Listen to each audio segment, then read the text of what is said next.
Hi, BrenTech here, where tech is made simple. So for the first time ever, Mozilla has introduced a terms of use for Firefox.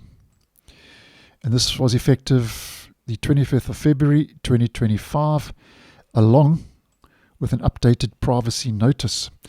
And both the privacy notice and the terms of use I'll leave linked in the description because there's quite a lot going on. And if you want to find out more info, go check that out for yourself. Now, the reason for this, Mozilla says, although it's historically relied on its open source license for Firefox and public commitments to you, the user, it's building in a much different technology landscape today. So basically, they say they want to make these commitments abundantly clear and accessible. That's why they have rolled out the terms of use according to Mozilla. Now, they also mention that Firefox, they say, will always continue to add new features, improve existing ones, and test new ideas. So Mozilla says it remains dedicated to making Firefox open source, but it believes that doing so with an official terms of use will give the user more transparency over the user's rights and permissions as the user uses Firefox. And they also mention that actually asking you to acknowledge it is an important step. So Mozilla says it's making it a part of the standard product experience starting in early March for new users and later this year for existing ones. So if you are downloading Firefox starting in March and installing it for the first time, you are going to be greeted with a terms of use that you will have to accept. And obviously, if you don't accept that terms of use, then the browser will not install. And later this year for existing users like myself. So that's going to be an interesting one to watch. Now, there is a paragraph in this terms of use which I think could cause a bit of concern, for want of a better word. And if we scroll down to that, it's this. It says, you give Mozilla certain rights and permissions.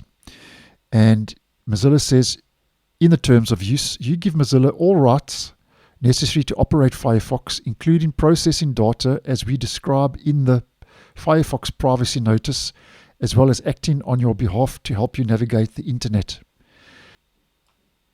And here's the important bit. They say, when you upload or input information through Firefox, you hereby grant us non-exclusive, royalty-free worldwide license to use that information to help you navigate, experience, and interact with online content as you indicate with your use of Firefox. So they don't give us exact specifics, but this could mean it could include your personal data, your passwords, browser history. We don't know. They don't give us an exact description of what data they are talking about here. Now, moving on from that, in regards to this announcement that was made, over and above the terms of use, Mozilla says, as mentioned, it's providing a more detailed explanation of its data practices in its updated privacy notice, which, as mentioned, both the terms of use and the privacy notice will be linked down below. And in regards to the privacy notice, Mozilla says some optional Firefox features or services may require us to collect additional data to make them work. And when they do, your privacy remains our priority. We intend to be clear about what data we collect and how we use it. They also mention, finally, you are in control. I'm quoting this from the announcement.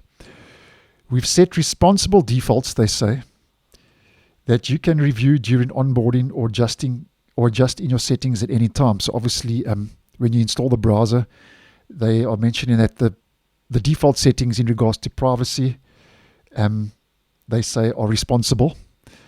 And they say these simple yet powerful tools let you manage your data the way you want. So as an example, I'm just going to give you a very simple example. Something I always do in the settings immediately after doing a clean install of Firefox is I head down to this section and I uncheck all the boxes.